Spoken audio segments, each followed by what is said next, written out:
80 years ago, America was deeply entrenched in the Second World War. The nation mobilized its industrial might to back the war effort and support our service members fighting overseas. Port Chicago Naval Magazine, approximately 25 miles north of San Francisco, California, served as a critical role supporting combat operations in the Pacific Theater. On the evening of July 17, 1944, munitions being loaded onto the steamship E.A. Bryan detonated, killing 320 sailors, Coast Guardmen, civilians, and others, and injuring an additional 390 individuals. Over 200 of these fallen heroes were African Americans, sailors, many of their bodies torn to pieces because of the explosion. 258 surviving sailors, traumatized by the blast, unsafe working conditions, lack of training, and fearful for their very lives, were charged with refusing to continue loading munitions under said conditions. This was known as Port Chicago Mutiny. The subsequent general and special courts-martial labeled these 258 sailors as criminals. But as determined by my Office of General Counsel, these courts-martial contained significant legal errors that rendered them fundamentally unfair. Yet for 80 years, the unjust decisions endured. Now, I am righting a tremendous wrong which has haunted so many for so long. As Secretary of the Navy, I have made the decision inherent with my authorities dating to the laws of the time to set aside the court-martial results of all sailors convicted as part of the Port Chicago incident.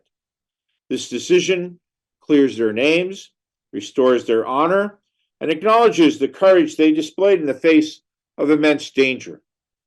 But this action is more than just correcting a historical record.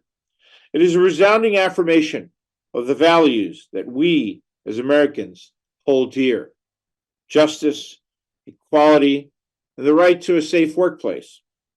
The Port Chicago 50 and the hundreds who stood with them are no longer with us, but their story lives on, a testament to the enduring power of courage and the unwavering pursuit of justice.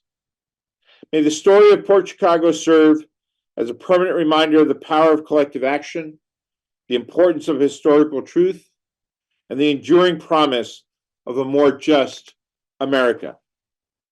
Thank you to all who have fought, served, and sacrificed in our long and storied history of defending freedom around the world, and to all the families who have served and sacrificed along them.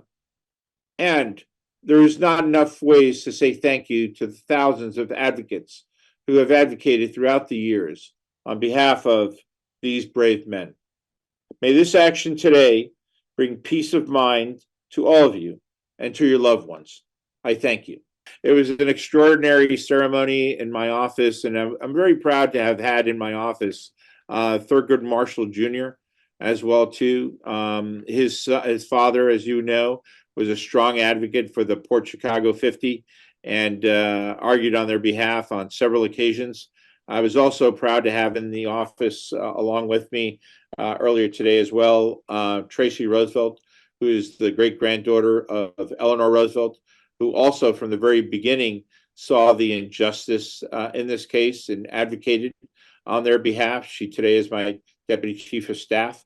But it was a great honor just in this past hour to be able to sign the General Court-Martial exoneration and the summary court-martial exoneration as well too, that will lead to their complete exoneration with both court-martial cases being vacated.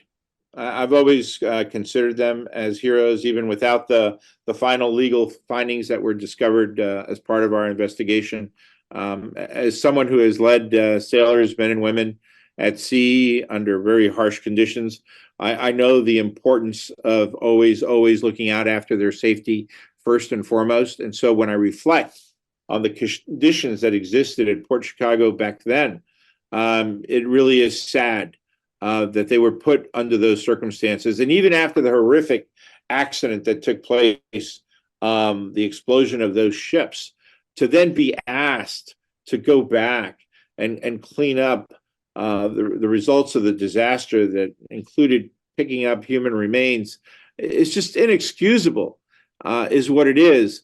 And so I'm so pleased that our investigation sought out the legal findings, the inconsistencies, and how these brave heroes were not protected during those court martials, were denied their basic rights, their basic legal rights, and how we discovered that and can now use that legal basis as the reason for exonerating them and not just pardoning them.